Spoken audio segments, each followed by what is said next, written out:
Halo teman-teman, balik lagi sama saya.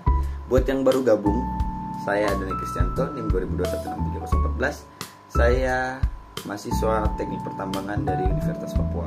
Jadi kali ini saya akan sharing lagi materi ke kalian terkait dengan peledakan.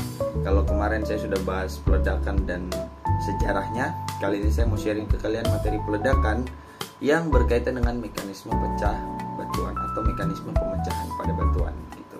Jadi peledakan itu sendiri kita gunakan untuk batu-batuan yang keras, yang skalanya itu sudah tidak bisa dihancurkan lagi dengan beko, dengan alat-alat digging dan juga alat-alat tripping seperti itu. Jadi ketika batuan itu sudah terlalu keras, maka skalanya itu akan masuk ke blasting atau yang wajib dipecahkan dengan teknik peledakan. Nah, jadi sebelum batuan itu dipecahkan, si ahli tambang atau ahli untuk meledakkan daerah yang akan diledakkan itu akan mendesain terlebih dahulu. Jadi mendesain untuk lubang bornya yang akan diisi dengan bahan ledak, itu dia akan desain gunanya agar ketika batuan tersebut diledakkan, itu ledakannya itu akan berentetan atau berurutan dan ledakannya itu sesuai dengan keinginan dari si pendesain gitu. Jadi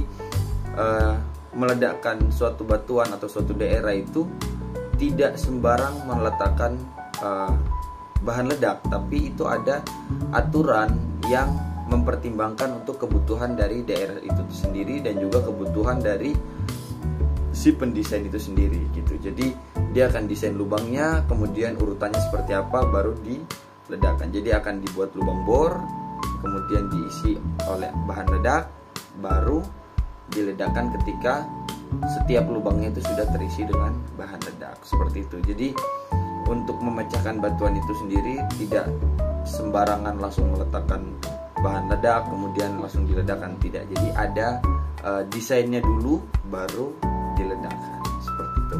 Kemudian untuk peledakan sendiri itu dia harus mempertimbangkan beberapa hal gitu. Jadi tidak sembarang diledakkan. Jadi pertimbangannya itu harus benar-benar matang sesuai dengan daerah tempat diledakkan. Ketika di daerah tersebut ada hal-hal yang mungkin mengakibatkan dampak yang tidak baik buat daerah tersebut, maka hal-hal seperti itu harus dipertimbangkan supaya daya kejut dari bahan ledak itu sendiri bisa tertahan atau teredam sampai di daerah tertentu gitu.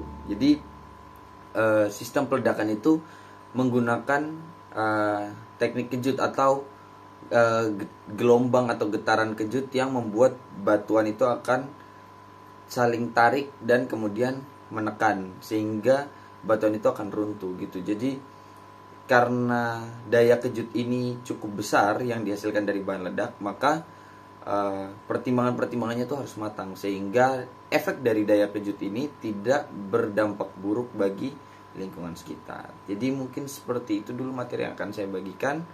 Nanti kalau ada materi baru lagi akan saya kasih tahu di next video.